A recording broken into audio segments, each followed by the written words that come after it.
You had COVID? I didn't have COVID. Somebody in the building got sick, and they wouldn't let us out of the building. So I called up work and told them somebody in my building's sick, and they didn't call me back. So.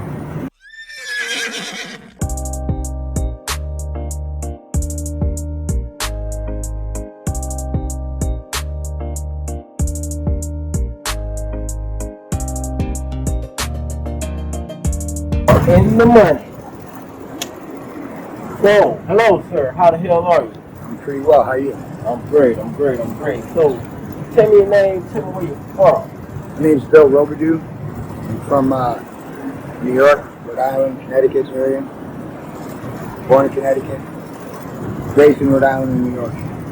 Okay. All right.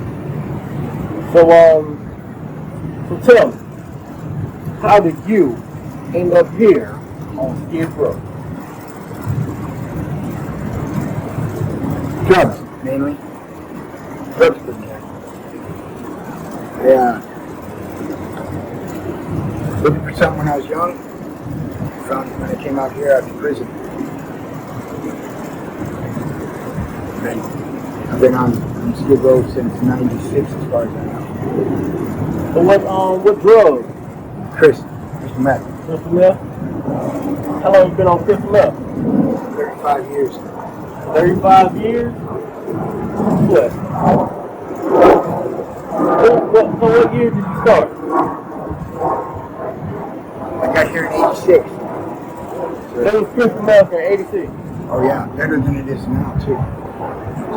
Just going way downhill. So I've been staying away from it mostly. That's the only drug? That weed. I don't drink. I smoke cigarettes. So you said you got here in '96. I got here in '86. 86, yeah, 86. So you never got into the crack? No, I did short time. I didn't like it. It was it made me want more every time. It wasn't worth it. So what was the situation that made you here? Like, how was life going? What made you come? I was in prison in New York, and I ended up doing six when I was went in when I was 17, got out when I was like 24, so 6.5 years. What did you go to prison for? I hit somebody with a car in Manhattan, and I ran from the state. Okay. It's got charged with assault, 2 counts of assault, reckless endangerment, leaving the scene of incident. Did 6.5 years on a 10-year bid. That's over. It's been a long time. Now I'm 58, still in the same position I was when I was 38. Nothing's changed. Damn. You lost 20 years. What happened? I get lost out here. I lost 2 families since I've been doing this shit. 2. First wife doesn't want nothing to do with me. I don't blame her. It was not a good scene at all. I had 3 kids with her. I've never talked to the boys ever since I left. She refuses to let me do that. So. But I understand where she's coming from. I was scared. And then I got clean. I went to Claire Foundation down in Santa Monica. Harbour Light Center over here. I got clean for about 8 years. And then after the kids, basically grew up, I get myself in all kinds of trouble. They don't want nothing to do with me anymore, so put me to the curb. And then I've never had a way of taking care of myself because when I was 6, I was taken from my parents and put in a place called the O'Rourke Children's Center. And why was you taken from your parents? I believe I was uncontrollable. That's what they said. They said I was uncontrollable. That's what your parents heard, or that's what the people said? That's what the state said. The state said that. I don't remember being uncontrollable or anything from that. What I do remember though is transferring from one place to another. My mom came to pick me up one day at the O'Rourke Children's Center, and I thought I was going home, but I was going to another place called St. Aloysius. I ended up spending 7 years there. And, first time contact with the police was too, 7 years old. And the rest of being a lookout. These kids stealing candy at the local store. I didn't even know I was a lookout. If they said something, I probably been on top of it. They didn't say anything. The cop drives up. I'm like, hi, officer. What are you doing? Didn't know they were called on the guys in the store with bags of candy trying to walk out. It was just crazy. It was an interesting life there. It's a malicious. Interesting life. I remember a lot. I don't remember a lot also. So, like, what do you remember? Like, what's some of the interesting stories? What would you say, Aloysius? St. Aloysius. St. Aloysius? Yeah, St. Aloysius. It was called that because that's just the name of it. But I've done some reading on it in the recent past, and they were talking about kids being abused there and molested there, and I've never seen any of that happen. Nothing like that happen. So I don't understand what's going on. My situation happened way after when I went to the YA in Rhode Island, which is youth authority there is a training school. I went there for a stolen car when I was 15, and I met a guy named Brother Robert Wagner. He was the superintendent, of the schools on there. He was a professor of criminology in Manhattan. That's when I moved to New York. He became my guardian, and then moved me to New York with him when he quit working for Rhode Island. And I don't know, I never seen anybody with 2 police badges. One state police in New York, state police in Rhode Island. So he had a lot of Jews. And it didn't help me that much. That was interesting. Anyway, I went to New York with him, and about a year later, I ended up going to prison for hitting somebody with a car. I've been through some crazy shit since I was a kid. I remember when they gave me my first communion and confirmation at the Rourke Children's Center, and then they can't take people after 7 years old there, so I went to St. Aloysius, and there's 400 kids there. A lot of very, very busy. I went to St. Peter's School, which was on their property. The nuns that were watching the dorms at night, were the teachers there in the day.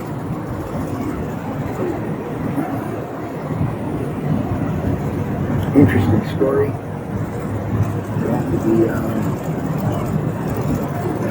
They did this thing, birthdays for the kids all at the same time of the month. And I remember I was the only person in October this one particular year, so they had a party for me, and that really made me feel special. But it was just because there was one birthday. But it was nice. I remember we went to the lake, a place called Crystal Lake over there, and already went swimming. It was fun. It was nice. But I don't have too many fond memories of when I was young. I have memories of the abuse from my mom, because she didn't know how to handle too much. Was this before or after you went to St. Aloysius? Before, during. So I would go home on the weekends because I had parents, so I was allowed to go home on the weekends. But I'd get abused on the weekends. One time I went to school, they were going to call the doctors because they thought I had ringworm. My mom has this belt with metal rings all the way around it, and didn't care what she hit me with it. And I had rings on my arm here, and just like right here, and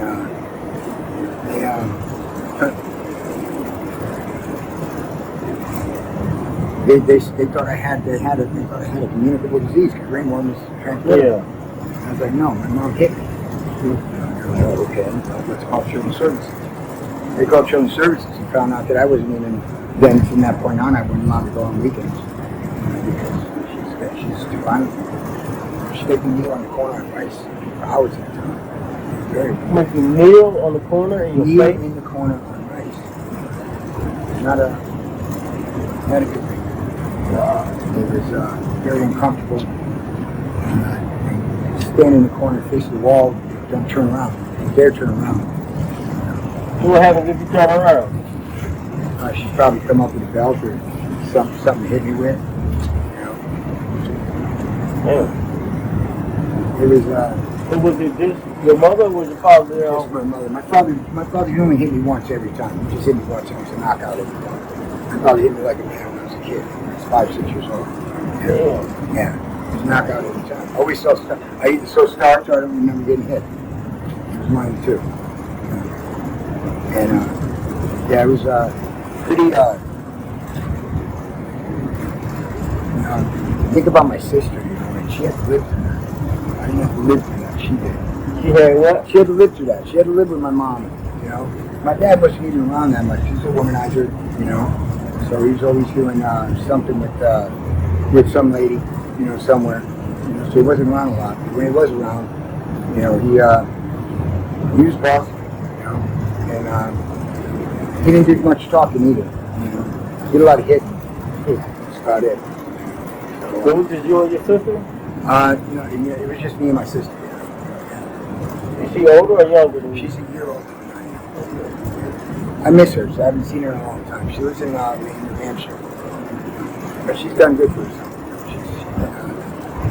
Do you still talk to your parents? Or I talk to my mom every once in a while. I call her. She's in her home right now. She's been there for 7 years or so. At a place in Rhode Island called Cherry Hill Manor. It's in Johnson, Rhode Island. I haven't gone back to see her since '96, but yeah, I won't go see her. Talk to her on the phone. She's like 81 years old now. I'm not gonna, bring up anything negative for her. Because, it's probably hard for her too. We don't come with a manual. So, yeah, that was that point. Right now, I'm just trying to do shit. I've been doing everything. I got my housing this year. I had a job all last summer at Goodwill. I'm just trying to get my stuff together. And then when I got sick because of the COVID thing, they said I can't come to work anymore. But did you have COVID?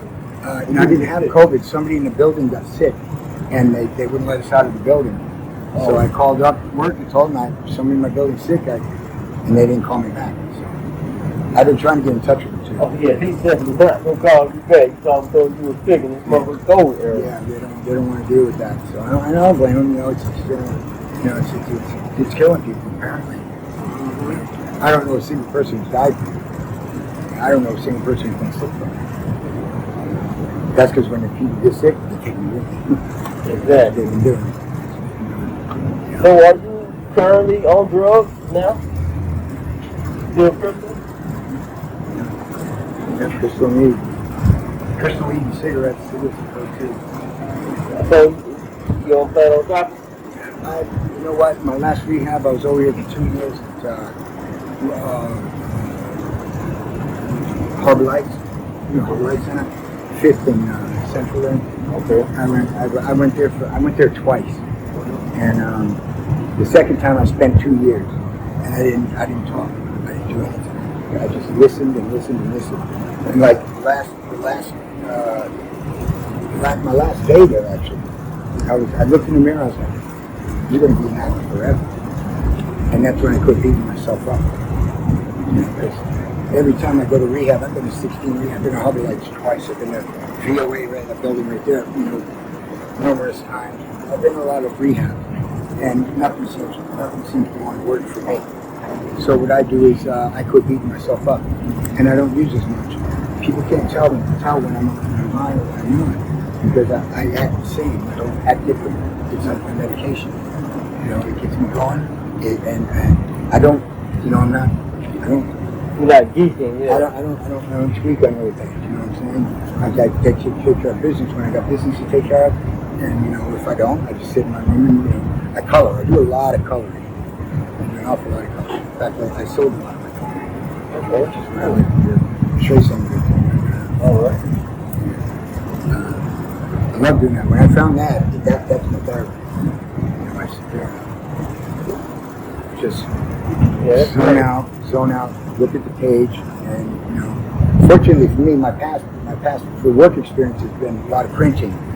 Working in a lot of print shops, so I'm really good with color. I know how to match them, set them up. Even if they don't match, I'll figure out a way of doing it. Add them to this, add them to that. But that's my favorite thing to do. Been doing that for a long time. Right now I'm looking for work. You know, I should be able to find, but I got to get clean to have work because no one wants anybody with Chris in their system. You know, so I got to get clean for that. Which only takes like 3 days, which isn't too bad. You know. It's So not what the same can you do? Huh? What kind of work do you do? I do anything from moving furniture to setting your resume, typesetting your resume, whatever. I do pretty good at printing stuff. I can make posters, you know, invitations. You know, I set up pretty much anything. And it comes to a printed advertising. Oh, I'm good at that. I'm good at logos, mobile design. I'm good at drawing. Not the greatest, but I think I'm pretty good. I like doing it. Other people like it. They look at it. I got a jacket up in one, the jacket shoe with the lady on the back. I drew this Mortez on the back of my jacket. It came out really nice. Leather. Came out really good. I do that.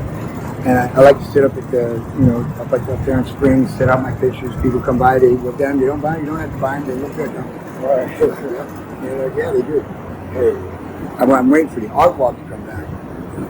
yeah, I miss art walk. I can make some good money on art walk. Sometimes it takes 12, 14 hours to do one of these pictures that I color. 14 hours is a long time. For $20. Hey, yeah. But I still sell it cheap. $20 is not. And it takes a lot of hours, but I don't care about that. It's my therapy. You know, keeps me busy.